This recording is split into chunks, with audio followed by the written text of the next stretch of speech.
Dude, sleep.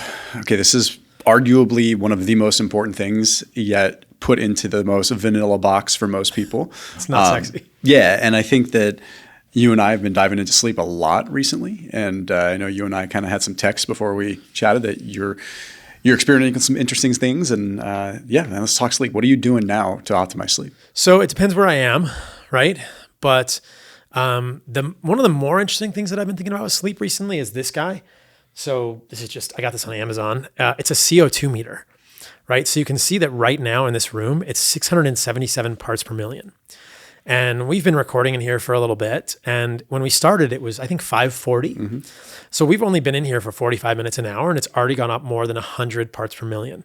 But when I've looked at the research, the meaningful cutoff point for this with regard to sleep is probably 900 parts per million, give or take, 850 to 900 parts per million.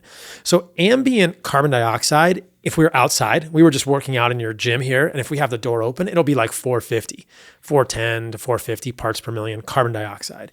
What's so interesting for me, and I didn't really understand this till I looked at this, is that every hour at rest, humans produce 15 liters of carbon dioxide. If you're exerting yourself, it can be 40 to 100 liters of carbon dioxide per hour. So you think if you are in a, maybe it's I don't know how big your bedroom is. Say your bedroom's 20 by 20. That's a huge bedroom, right? And you're in there with your wife and your dog.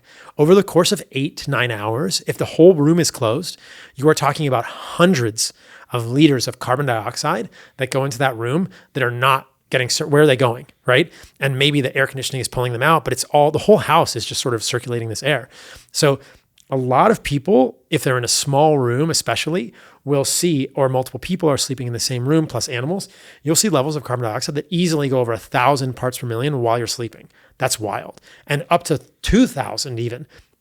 There's clear data that once you pass 8 to 900 parts per million, it affects sleep quality. It increases the amount of times you wake up per hour, it decreases sleep efficiency, and it decreases the way people feel when they wake up. So you really want to keep your bedroom levels of carbon dioxide below 900 parts per million while you're sleeping. And it's so simple. It's like open a window. I mean, this is like a $40 thing on Amazon, but it's been so interesting for me to use it. And especially if you're in a house also. So maybe you live in Los Angeles, you keep everything closed all day. I mean, when I go home to Virginia, my parents, it's humid in the summer. They never open a window. My parents don't even understand what opening a window is about. Yeah. Everyone is trying to keep the air conditioning in. You don't want to pay a big AC bill. But what is the carbon dioxide in your house in a day? If it's a small house or a studio, it could easily get over 1,000. So you could be sitting in 1,000 parts per million all day working, and then you go to sleep and it could go over 2,000. And that's definitely going to affect sleep quality negatively. So that's kind of interesting. I mean, I think that humans are just designed. We're just designed to sleep outdoors. So we can't do that, obviously, but this is kind of a cool thing to think about. Yeah, I saw Menno Henselman's posted a while back too, about just there was a study on people that slept with the window cracked. Mm-hmm. It was pretty significant, very significant. It was sleep quality. So, I think that would probably be the reason why. So after today's video, I put a link down below for 25% off Seed's Daily Synbiotic. I'm a huge fan. It's the only probiotic that I personally use. And the interesting thing is they publish a lot of their own literature. So they publish their own clinical trials. And sometimes it doesn't work in their favor, but they publish it anyway because they are honest. And that's what I appreciate about them. But interestingly enough, it's the only probiotic that has this multi-stage delivery system where it has a capsule inside of a capsule. So when you think about probiotics, it's easy to think supplement company sham. But the reality is there is not a whole lot more in the world of supplements that is more vetted out than probiotic usage. The problem is most are destroyed in the gut. So that's what I like about Seed, is they put their money where their mouth is with their technology, with their clinical trials, and also just with overall customer service and quality products. So that link is down below for 25% off Seed's Daily Synbiotic. That's got to be the reason why. Yeah. And so the tricky part for me, so that's one sort of data point. The other things that I optimize for when I sleep are noise. So I always use earplugs. Okay. And how do you get them to not fall out? I use the silicone earplugs. Okay. Yeah. And that seems to be the easiest thing for me. So I travel with silicone earplugs. I also travel with garbage bags. So I have garbage bags and painter's tape. So in the Airbnb that I'm in right now in Santa Monica, the windows in my bedroom are taped up with garbage bags because there's so much ambient light. Yeah. So my sleep quality definitely is improved when the room is dark. Yeah. And if I'm in my house, you can optimize with blackout curtains and you can do everything in your house. But when I'm traveling, most of these Airbnbs have crappy curtains in them. They're not going to have blackout curtains at the level that I want. You're not a sleep mask guy? I am a sleep mask guy, but I'm so sensitive to it that I can see the light under the mask. Yeah. And I think that sometimes it's like, it's also, I've tried to optimize for this and I only get up once a night to pee, but I usually get up once a night to pee.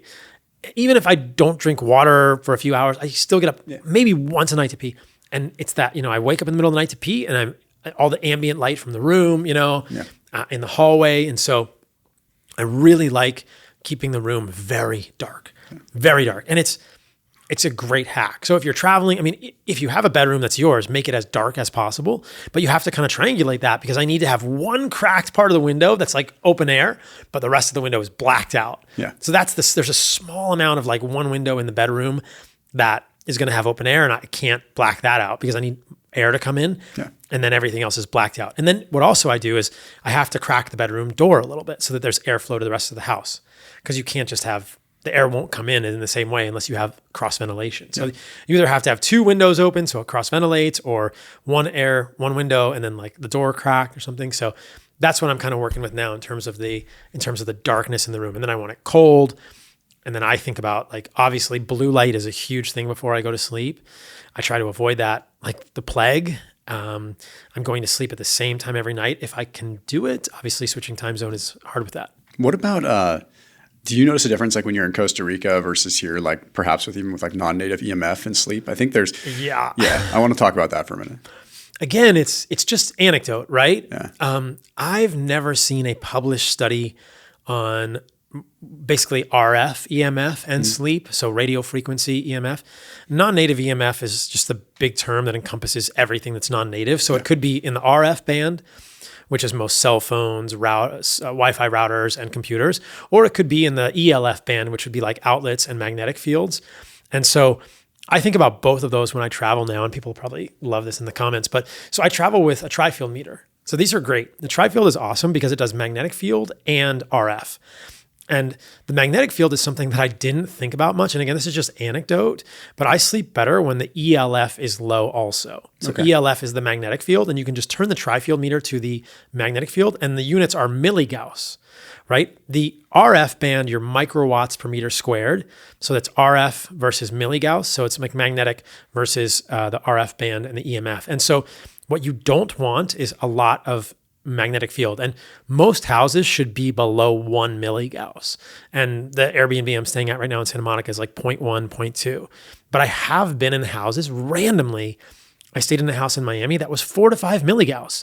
And I'm thinking, why? It must be the wiring in the house or a certain type of power line that's outside. Because if you take a magnetic field meter and you go under a high voltage power line, you will see that go to 10 to 20 milligauss or higher. And so there hasn't been a ton of research on magnetic fields, but there is observational research that children who grow up near high voltage power lines, which have an average of 3 to 4 milligauss, have higher rates of, I believe it's leukemia and other blood cancers. So that's a well established that high voltage power lines are associated with higher rates of childhood. I believe it's blood cancers in children. That's scary. That's only 3 to 4 milligauss, man. I was like staying in a house for a couple of months in Miami that was 3 to 4 milligauss for sure in my bedroom. Is there any way to mitigate that? It's almost impossible. You essentially cannot shield against magnetic field. You can, but it's like freaky stuff. Yeah, it's like crazy metals and like you sleeping in a tent. Yeah, you couldn't even do it in an EMF tent because that won't do it. The EMF tents only do RF. You can measure they don't really affect the magnetic field. Yeah. So I'll just say this about magnetic fields while I'm talking about it. I didn't think I was going to talk about this. No, I love this. No, this is crazy. Do you ride motorcycles? I did when I was a kid. They're dirt bikes, yeah. Horrible. Mm-hmm. I've never seen a magnetic field that's this high. So no way. When I look online, I'll frame it like this. When I look online, I do not see any evidence that riding a motorcycle is associated with higher rates of testicular cancer or prostate cancer. But if you put a magnetic field meter next to a motorcycle while it's running, I will see 50 to 100 milligauss. That is major, right on your, or ovaries and prostate. Like, so riding a motorcycle interesting. is because it's just like, it's all this magnetic, true, yeah. magnetic field. It's coils moving. Right. You're sitting on a motor, you know, there's a piece of the motorcycle. I don't know the term. I used to ride when I was in medical school, and you can put the milligauss meter next to it or the magnetic field. It pings it. It's like off the scale. It's like there's like a coil that's actually rotating. It's not the closest thing to your sort of crotch, whatever. It's a little further away from you in the motorcycle, but 50 to 100 milligauss riding a motorcycle. So you think like, wow, maybe we should just be sure that like magnetic fields are not connected with solid organ tumors, because it's a very, very high magnetic field on a motorcycle. Do you think, I mean, it would make sense that magnetic field stuff would interfere with us probably even more than EMF. I mean, it's more penetrable, and it's like we have our own magnetic field as is. So it's like if we're interfering with our own magnetic field, then some people think that the ELF is worse than the RF band. I'm probably of that mindset too. It's possible. Yeah. And so I've tested this in a Tesla, because people will say, oh, a Tesla is bad because it's high EMF. And so you have to be technical. It's like, are you talking RF band or are you talking ELF? Are you talking magnetic or RF? Because guess what, guys? Any car you get in is going to have some RF EMF, even if it's not a magnetic. A gas-powered car. It's just the motor itself. It's the motor, but it's also all the cars now have Wi-Fi and RF and Bluetooth. And so you're in your car, you are going to get RF EMF, unquestionably. But it is the motor. But in a Tesla, you have a magnetic field from the motor. So Tesla, I think, has shielded their cars pretty well. And when I've tested newer Teslas, the magnetic field in a Tesla is not as bad as I thought it would be. It might be slightly higher than a gas-powered car, but not significantly. Okay. When I'm driving around in my car, which is in Miami, I have an Escalade, because I succumbed to the Miami thing and bought like a fancy car, sort of. I don't know. It's like, it feels like too much to me. It doesn't feel like it's on brand, but it's only like 1.5 to 2 milligauss in my car. But if you put when you put the magnetic field meter at your feet in a Tesla, you'll get like 7 to 8 milligauss. Okay. But then you put it in like your crotch or like your hips, and it's really only like 2 to 3 milligauss in most Teslas. So it's not as bad as I thought. The magnetic field in a Tesla is not that bad. I haven't tested it in like a Rivian or any of the other electric cars, but before I would purchase an electric car, I would test the magnetic field in that car just to make sure you're not running around in like 10 to 20 milligauss. And this all sounds kind of esoteric, but yeah. No, but I mean, like, how can this not impact our sleep? Right? Like, I mean, it's just like, if we're talking about these other potential, like even more grandiose risks, how can it not be, at least at a small scale, impacting our sleep? And it's just, again, we come back to the anecdote thing. It's like, you know, I have a place in Tahoe that's up at like, so like you're up at 7,000 feet, there's going to be more native EMF, right? Because you're like, the atmosphere is thinner, native EMF, but like you're going to be away from more non-native EMF. Yeah. And it's like the sleep quality, it's just so much different. It's so much different than when I'm down near LA. It's just not even comparable.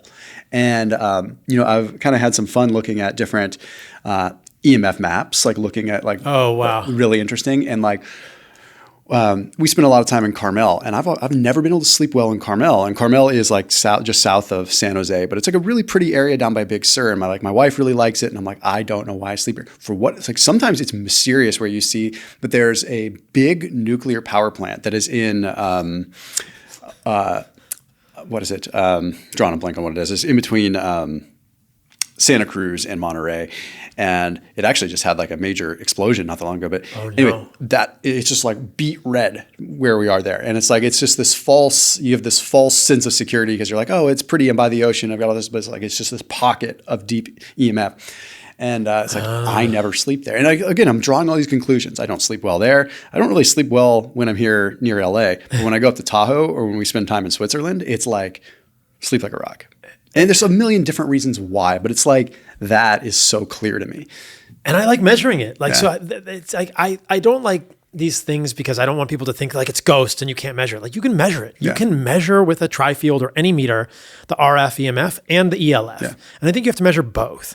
So I would say you should have a tri-field and you should measure your house here for magnetic field also. But the RF can be mitigated easily, right?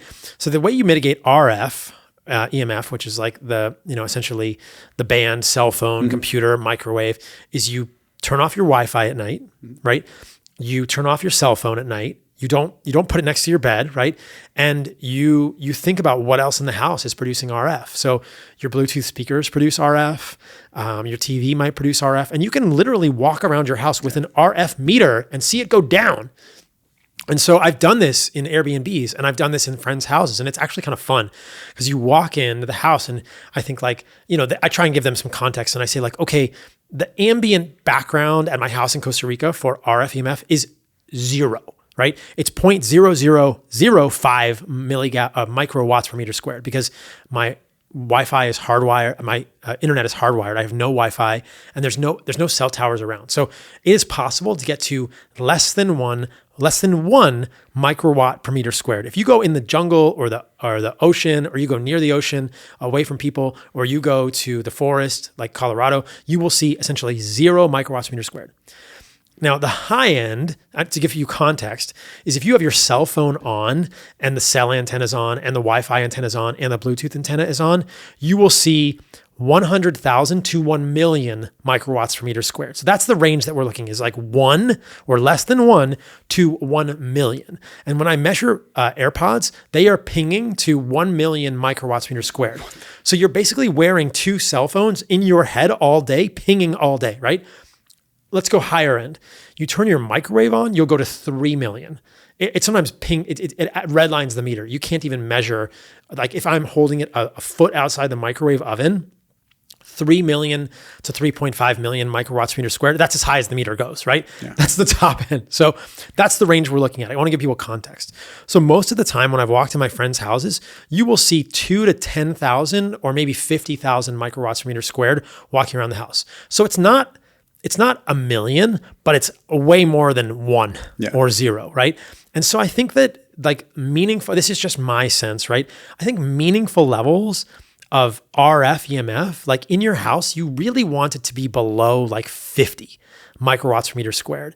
And that's kind of what the scientists in the space will say, like, or even below 10, ideally micro. So if I walk into somebody's house, like I guarantee you it's 800 to 3,000.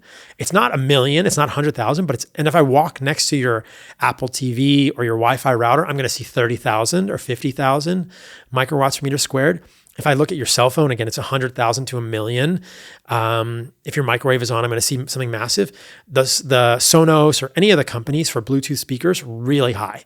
You have to unplug your Bluetooth. They're just pinging all the time. I mean, I'll see 60,000, 100,000 microwatts per meter squared walking around people's houses or my friends' houses trying to get it down. So I walk into the Airbnb, for instance, and the first thing I do, where's the Wi-Fi router, right?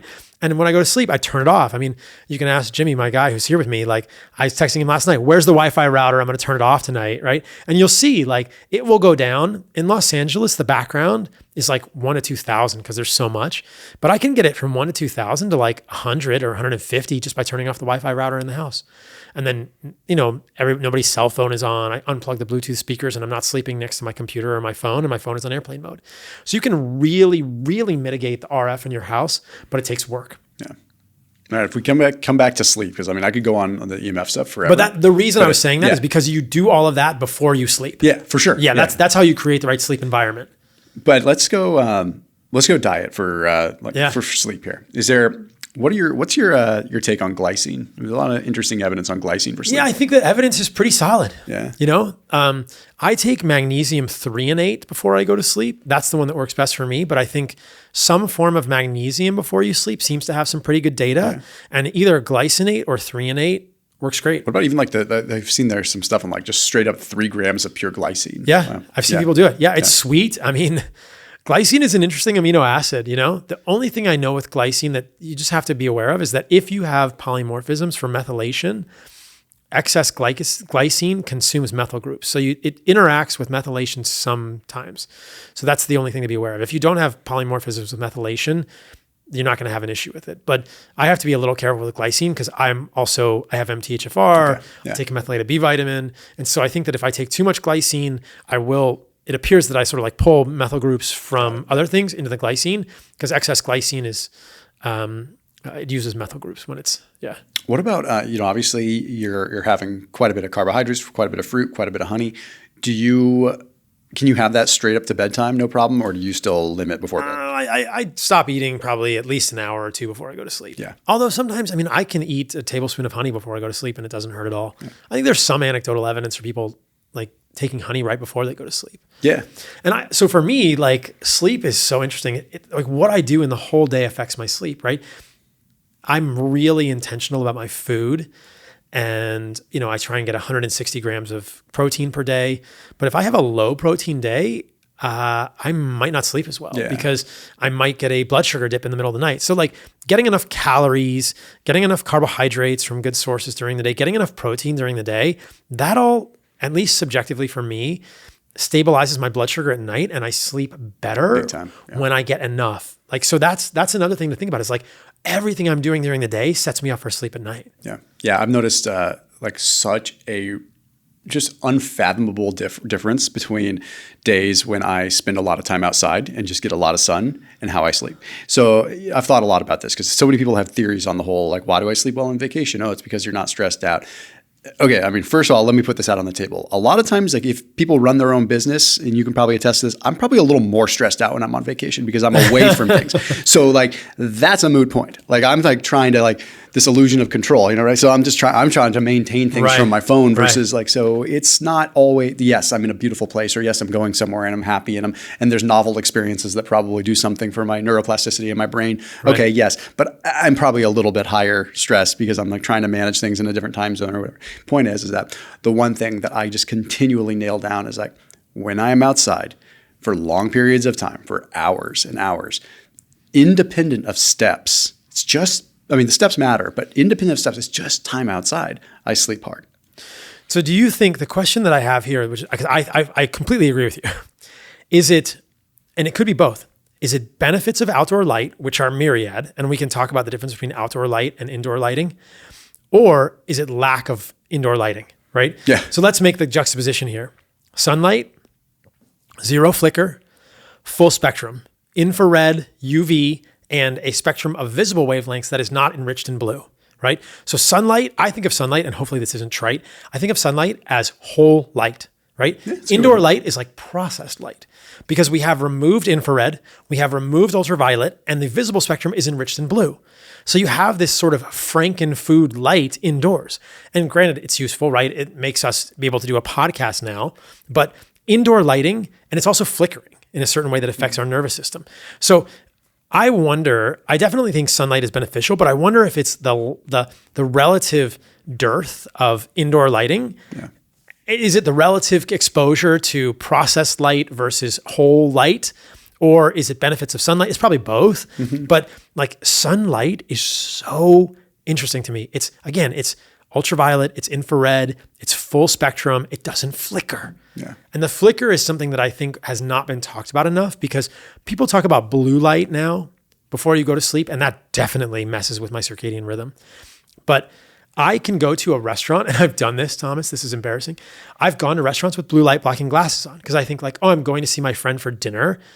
I don't trust the light in that restaurant. It's not going to be like incandescent. It's going to be garbage. And I bring blue light blocking glasses. My sleep is still messed up because it's flickering LED light. So that, at least personally, I am sensitive to both wavelength and pulse width modulation. So there's been studies with kids on the flicker. Yeah. Mm-hmm. It also draws us in. It's hard to look away from something that flickers. Yeah. So I am sensitive, and I think a lot of people are more sensitive to flickering light than we're aware of. So it's not just enough to avoid blue light before you go to sleep. I think that for most of us, if we want the best sleep, which is one of the most ergogenic substances we can have, good sleep, you also have to be aware of flicker, which means if you are in your house, do not look at your iPhone before you go to sleep because that is flickering. And iPhones are particularly disruptive, at least for me. The good news here is that the MacBook is much easier on the flicker than the iPhone. Is it? Interesting. The MacBook flickers much more quickly, so your body perceives it as a consistent light. The phone actually flickers more slowly, and your body notices it. So when it goes into low power mode, does it flicker even slower? It may, but I don't know. Because like most people, if you think about it, by the end of the day, they're probably on low power mode. The phone is very bad for flicker, very, very bad for flicker. And if you have LED lights in your house, those are flickering at night. So even if you are wearing your blue light blocking glasses in your house with your LED lights, you are exposed to flickering lights. They do make zero flicker, quote, LEDs, film grade LEDs. And it's kind of like the MacBook. It flickers so fast that our body perceives it as a steady light. You don't see it on the film, right? It flickers so fast that you don't get the flicker. Yeah. But regular LEDs, so I have a skate ramp in Costa Rica, and whenever we do slow-mo in my skate ramp at night with the LEDs, which are just regular Costa Rican LEDs, you can see the flicker like crazy. Yeah. I did content about this. I went to Home Depot and I walked down. This was actually, it was pretty stressful for me from a light perspective. You walk down the aisle of lights in Home Depot and you film it slow-mo. It's crazy. You see it. Yeah. You see it flickering. You know Dr. Alexis Cowan? Have you seen some of her stuff? No. Yeah, she's big on the flicker. Check her out. She's big on the flicker. It's a bad thing. So what's the solution? Okay, either film grade LEDs or incandescents. And incandescents, I think, are so cool because they technically flicker because all the power in your outlet is an alternating current. So that they technically flicker at 120 hertz, so 120 times per second. But because the tungsten filament in there has thermal inertia, it doesn't turn on and off completely. So the tungsten filament in a incandescent bulb is 3,000 to 4,000 degrees Fahrenheit. It's fire in a bottle. It's so cool the way an incandescent bulb. And so the fire in a bottle emits photons. And because it has thermal inertia, even though it's cycling based on the outlet that you're plugging it into 120 times per second, your body doesn't go off completely because it's on fire, literally. It can't cool down, within a micro, a fraction of a second to zero. Yeah. But an LED can. So the LED pulse width modulation is like on, off, completely off, because an LED can go completely off in a fraction of a second, but an incandescent bulb cannot do that. So if you are under incandescence, essentially your body perceives it as a steady light. So what I would recommend to people is put red incandescents or regular incandescents in your home. And incandescents also have a spectrum of visible light that is much more like what we see outside. It's not exact, but it's much better. Incandescents also have some degree of infrared. And this is why the government hates them, because infrared is heat and it's lost energy. Yeah. But that infrared is valuable for humans. So incandescent light bulbs, in a way, give us nutrients as humans. It's so interesting. And this is the benefit of a red light. You've got a red light panel out there. Yeah. It has red and infrared. Yeah. The benefit of the infrared is that most of us don't spend enough time outdoors. Yeah. And the mitochondria in your whole body use infrared light to make melatonin systemically. Yep. And so if you don't get enough infrared, you are starving your mitochondria systemically, not just in your brain or your eyes. We think of, infrared light or light affects mitochondria in our brain or suprachiasmatic nucleus, or melatonin is only made in your brain. No, melatonin is made in your whole body, but your mitochondria need infrared light for that. How cool is that? Dude, it's the same thing. Crazy. We have nitrogen-based, you probably know this, but we have nitrogen-based compounds in our skin. Okay, and when they react with the blue light spectrum and UVB from the sun, it turns them into NO2, and that gets into our bloodstream and increases obviously vasodilation. We literally, it's like a shaker cup. Like it's like the sun hits it, it shakes up all these nitrogen-based molecules, creates nitric oxide, and boom, you've got increased blood flow, you've got more nutrient delivery, and it's all just from a reaction from the sun. It blows my mind. Components of the sun, whole food light that is not present with indoor light. Yeah. And yet we are told to fear the sun, right? So, you look at mainstream dermatology, it is not hard to find a dermatologist who says no tan is healthy tan. Like 0 tans are healthy. Don't go in the sun at all. So you think like how many of our population are micronutrient deficient, but we are also light deficient, right? We're infrared light deficient. And I think there's an argument to be made that ultraviolet light from the sunlight is balanced somewhat by infrared light. Of course. Yeah. So they never occur in isolation. And why do you think we have life on Earth? It's a perfect balance. It's not rocket science. It's crazy. It's like we have the perfect amount of whole light coming in. It's exactly why we can have life in this, third rock from the sun. Super important. Yep. It's super important. So all that. So I think about all those things before I go to sleep. And the light environment is critical. And the flicker. And you mentioned something else that's kind of interesting, and that's one thing that I have noticed independent of macronutrients. Okay, so and I don't even like to use the word calories in this case, but just my intake for the day. That is one thing you mentioned. Protein, I guess maybe I could notice it if I'm low in protein. That could cause the same blood sugar dip where I kind of wake up in the middle of the night like feeling a little wonky. But there's all these different variables that I've tried to isolate. Like I notice like on days when I have long filming days that I just don't sleep as well that night. And first it's just like, okay, is it just the lights in my face? Probably that. Check. Is it the fact that I'm not outdoors as much? Check. Is it the fact that on those days I just tend to fast because my brain just works better that way when I'm just like not eating on those long filming days. And then I'm like, okay, it seems, so then I would try going outside and getting more sun to try to counterbalance that. Didn't really have that much of an effect. And what I noticed that the biggest thing is that it was just flat out on the days that my caloric intake is low and it was independent of macronutrients. It's just like, if I'm satiated, if I really do truly eat enough, I sleep much better. And I think sometimes we try to Frankenstein this a little too much. We'd be like, okay, well, don't have this many carbs before bed, or don't have this much protein before bed, or don't eat this many, what about the fact that like, it's probably not the fact that you're eating before bed. It's probably the fact that you overate before bed because your caloric intake for the rest of the day was just so low, right? Like you didn't eat much during the day. It happens to a lot of us, even very obese people, right? It's like you had a light breakfast. Maybe you had like maybe you had a granola bar or something for breakfast, whatever, something super light and silly. And then like you barely ate lunch and then you get home and you raid the pantry for like an hour and a half and you end up with all your calories. Point is that your like net energy for that day is probably just not that much. Yeah. And that's maybe why you didn't sleep. So when I started making a more concerted effort to get calories earlier in the day so that I didn't overeat at night, then that kind of balanced out the sleep. Yeah, so I never noticed a serious difference whether it's high carb, low carb or not. One thing that I just noticed for sure is that if I'm not getting enough food in that day, it makes a difference. Or if you stack it too much at the end of the day, So like eating throughout the day is critical. I think that definitely the lights play a part, but the macronutrients and the calories and how you distribute them throughout the day make a difference too. Do you think we're having, just as like a society, like kind of an over obsession with like the small little things that relate with sleep, and we're like really overlooking these big things? I think sometimes, yeah. I think sometimes, big levers, but there's a lot of levers with sleep. Well, people would say that the levers we're talking about right now are the little levers. That's what's funny. But these are the big levers. And realistically, that's true. Like most of the people that are maybe coming to this and aren't familiar with this world, they're going to be like, I can't obsess over every little EMF and every little, but this is the most important stuff. What's more important? I don't know.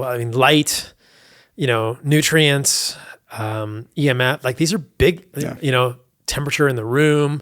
What about grounding? What about and not necessarily grounding during sleep, but grounding during the day affecting sleep? Maybe. Definitely there are studies with grounding during sleep, improving sleep. The tricky part for me there is dirty electricity, which is not something that I understand terribly well. But when I have had building biologists in my house, even in Costa Rica, and we plug in a grounding mat into an outlet and we use a meter, which is a dirty electricity meter. There's definitely dirty electricity coming off of your grounding mat if you plug it into an outlet. So what I did in Costa Rica was I dropped a copper wire from my bedroom to the first floor, and I stunk a 3-foot copper rod into the ground. So that's actually what grounding is supposed to be. You're actually supposed to have a copper, like some sort of a stake in the ground and a wire to it. Those were the first grounding mats. And now we use outlets as a proxy, but they're probably not totally the same. If you wire a house from scratch, you can have an electrician wire an outlet to be only grounded, like a pure ground in an outlet. And that would be the thing to plug in a grounding mat into, or you actually really just have to sink a copper stake into the ground, 3 feet in the ground, and run a wire to a grounding mat. So that's the tricky part about grounding mats, at least in practice with dirty electricity.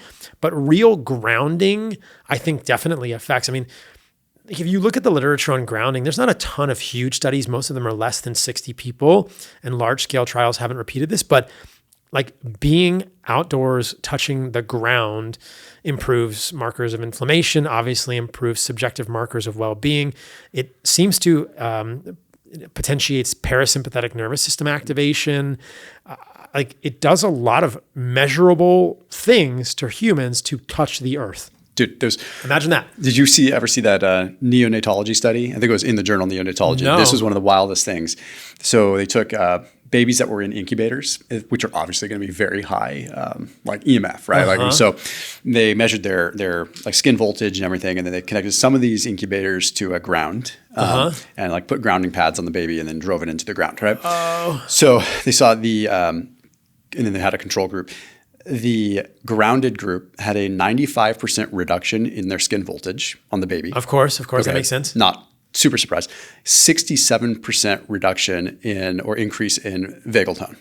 So like they went parasympathetic. Yes. And we're talking about infants that you can't just ask them, right? You can't just go up to them and be like, are you calm? You don't need to blind. Yeah, there's no need for a blinded study there. An infant doesn't know, right? Yeah. So it changed their vagal tone. So they were 67% more calm.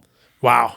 I mean, this is the thing. I mean, being outdoors has been studied. The Shinrin-yoku, the forest bathing does the same thing. But I think, it's hard to ground if you're not outdoors. I wonder, it would be interesting to do a study in humans to check vagal tone with like a grounding mat indoors versus being outdoors. But clearly, these infants are indoors in a hospital. They're not perceiving I'm in a forest, right? Yeah. But the vagal tone, that's wild. And that's something I think that we need more of as humans today.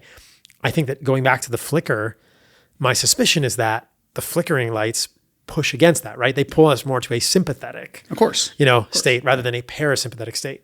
Yeah. No, I mean, I think if you really come to the moment and you think about that, you feel it. You feel that flicker. You feel that, like you feel drained under fluorescent lights. Bro. Yeah, there's no doubt. Like it's exhausting. Like it is actually exhausting. Yeah. Which, you spend most of your time in Costa Rica, but recently you've been in South Florida, right? Mm-hmm. Yeah. I mean, you're probably noticing a difference there, right?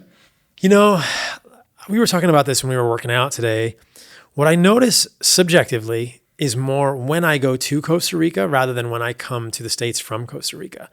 And my subjective experience is that when I return to Costa Rica, I feel more calm. I feel things calming down. It's almost like the bottom drops out and I just I don't know how to describe the subjective experience, but everything feels more calm. Yeah. When I come to the States, I don't necessarily feel more agitated, but I do feel a difference, but it's more United States to Costa Rica than Costa Rica to the United States. Yeah. I mean, you are a markedly calmer person now than you were, I think we first met probably like 7 or 8 years ago. That may have to do with other things in my life. Yeah, well, this is interesting though, like all the things that you've changed. More carbohydrates, maybe. It's like it or hate it, whatever people's opinion of you may be. Like, I can tell you from the outside looking in, like you are a more pleasant person to be around. You are calmer. You're not quite a and like and like so is it Costa Rica? Is it the diet? Is it actually I'm going to ask you, like, what do you think it is? I mean, and you feel calmer, or is that just? It's probably all of these things. I mean, you told me that you feel calmer with carbohydrates. Yeah, that's a given. You're subjective. That's interesting. Yeah. So do you find that not to be the case with a lot of people you talk to? I don't know that anyone I've talked to has ever noticed that. Oh yeah, and it makes certain sense from a serotonergic perspective. It does. It makes a lot of sense from a serotonergic perspective. I mean, I think probably the first time we met, I was carnivore. I was strict carnivore, so I was zero. And I was keto, and you were trying to convert me to full carnivore. These are the paths we have walked. Yeah. These are the paths we have walked. And so now I have many more carbohydrates. I've lived in Costa Rica for 4 years, and who knows? I also think there is I don't know how much this plays into it. I think that social media is a strange game. You've been at this far longer than I have, but I think when I started putting things out on social media, it challenges you a lot psychologically. And I'm not sure in the beginning I knew how to deal with that.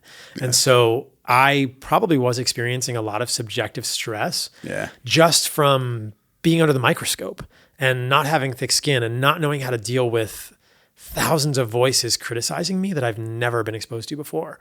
And so that, who knows how much it is biological factors, micronutrient factors, environmental factors versus just psychological factors. Not to mention the psychobiological factors of like human threat. You've got thousands of people criticizing you. Yeah. That's got to like turn you up to a certain degree. Yeah. And just not really, maybe not understanding how to show up on social media, how to show up in that world. I mean, you look at my content, it's changed over the years, right?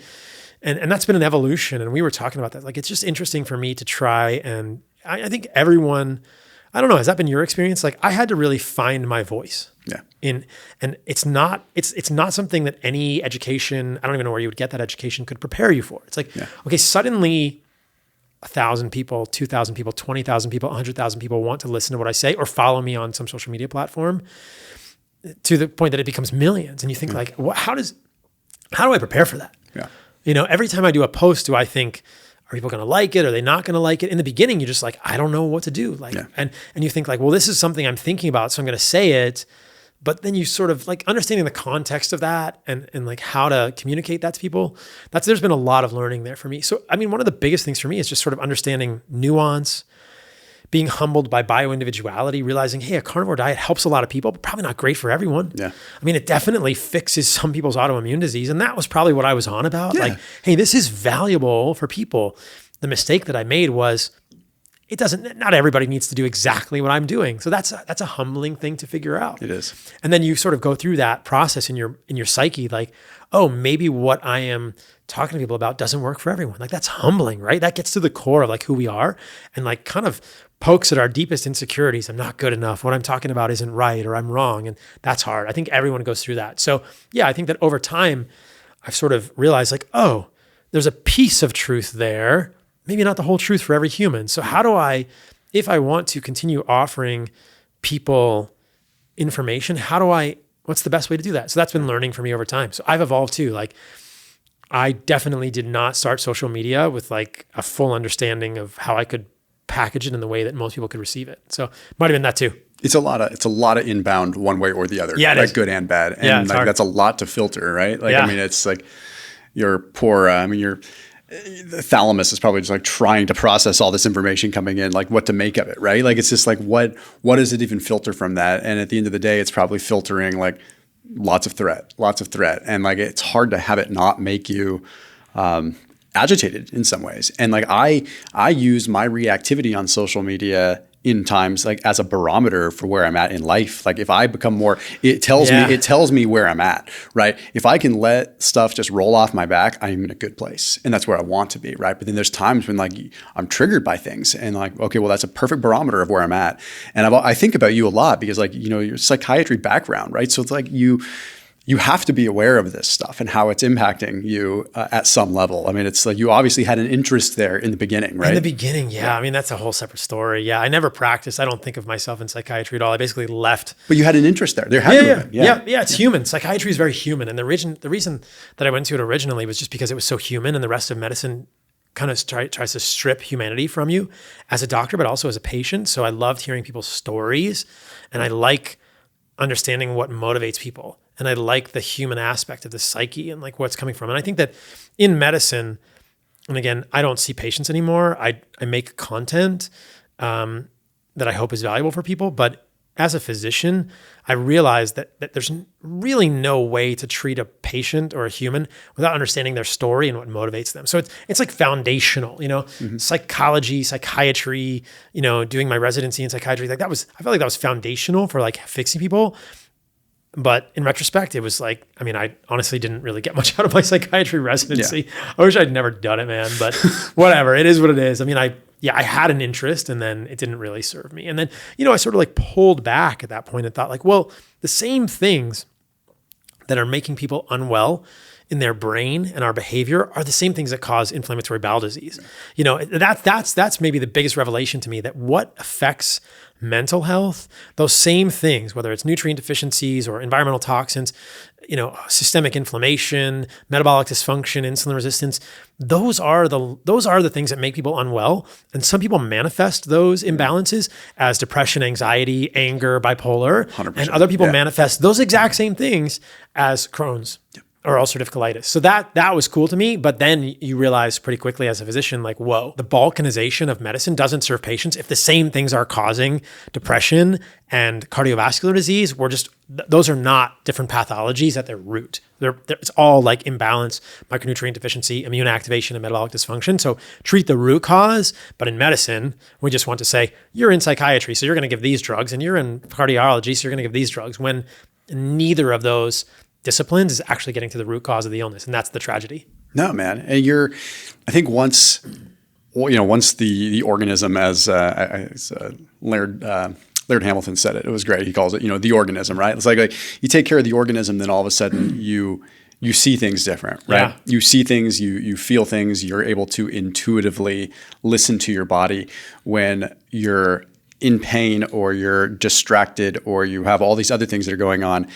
You're just in survival mode, and that's going to mean taking in whatever food is in front of you for convenience. And there has to be a pattern interrupt. There has to be this pattern interrupt that allows people to sort of stop just the convenience eating and start taking care of the instrument, taking care of the organisms, so that they can think clearer, so that they can, and any other ailment that's happening, anxiety, depression, whatever, that's all going to be this like cataclysmic thing that happens as a result of just not taking care of the instrument in the first place. But whatever got you there, maybe it's a psychological trauma, maybe it's a physical trauma. There's other things that can get you there. But the point is that in my experience, like you have to take care of the instrument. You have to take care of the organism in order to deal with that stuff, if that makes sense, right? Like you can't, I've often like viewed us as like this big antenna, right? This big antenna that's sticking up into the universe that is just bombarded with signals all the time. And like our poor brain is just trying to distill these signals into something usable, into this 3D world that we ultimately live in, right? So we're just like taking all these signals in. Sometimes it's hunger, sometimes it's anger, it's a feeling, it's an emotion, it's whatever. But when it's just so crowded with so much crap and your body can't even accurately receive the signal, how on earth are you expected to know what to eat or when to eat? Yeah. Right? Like, so it's like the way that I look at health and the way that I look at like nourishing our body is how do we receive a stronger signal from the signals that we're receiving? I hope that makes sense. It's like, it's the concept of signal versus noise also. Yeah, for sure. Right? 100%. And yeah, I agree. Like if you can take care of the organism and calm the waves on the lake and dampen the noise, you can see the signal better, right? So you think of like a calm ocean versus a stormy ocean. It's surfing is way better in Costa Rica when the ocean is calm and clean, we call it, and a wave comes and you can see the wave coming, right?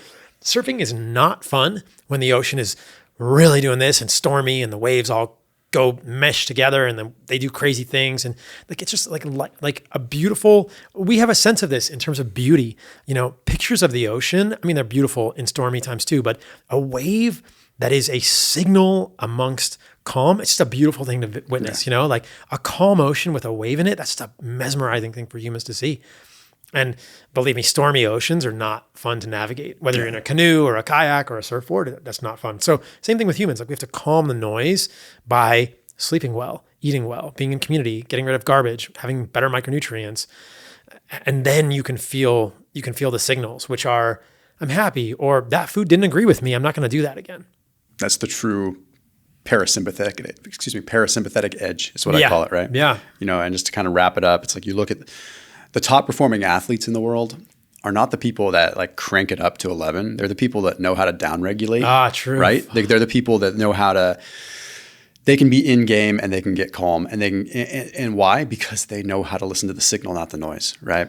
And sometimes even in our world, unfortunately, as much as I love the science, sometimes the science is the noise. Yeah.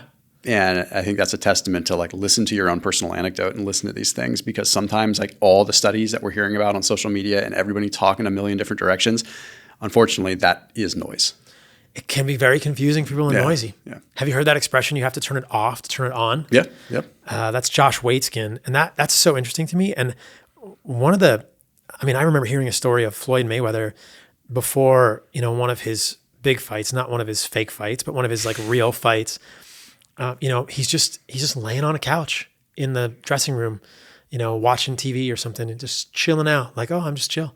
I hadn't thought about it, but what you said is so true. Like the highest performing athletes might just be the people who know how to turn it off. Or they just subconsciously do. Yeah. That's what makes them a natural athlete, is the fact that they just are not phased and they can downregulate. Yeah. Like they don't realize they're doing it. We have all this gamification that we have to do. We gamify it. I speak for myself. Like I gamify parasympathetic edge because like I'm like, okay, how do I do some breath work to bring myself down? How do I calm myself? Maybe the difference between a subpar athlete and an elite athlete is that elite athlete just for whatever circumstances and conditions throughout their life and their existence has allowed them to just be able to unconsciously or subconsciously turn that switch to be more parasympathetic, right? And I think everything that you and I are talking about is about listening to these signals within our body, right? And sometimes one of the things that I noticed with like keto, for example, I'm indebted to keto, but there was a lot of sympathetic tone for me all the time. Interesting. Probably one of the reasons why like I stayed so lean on it, because I was like all the time. But I liked how my brain functioned because at that point in my life, I actually liked to be clicked on and just I got young kids now. I don't want to be redlining all the time. Yeah. So it's I don't want to go off on a tangent with that, but the point is that like now I try to optimize the most that I can for parasympathetic edge. I agree. I think parasympathetic is something that we should be really leaning into more than the sympathetic. Obviously, there's time and a place for both, But yeah, it's interesting she mentioned that thing about the keto. We don't have to go down that rabbit hole now, but people will say like, oh, I feel so switched on keto.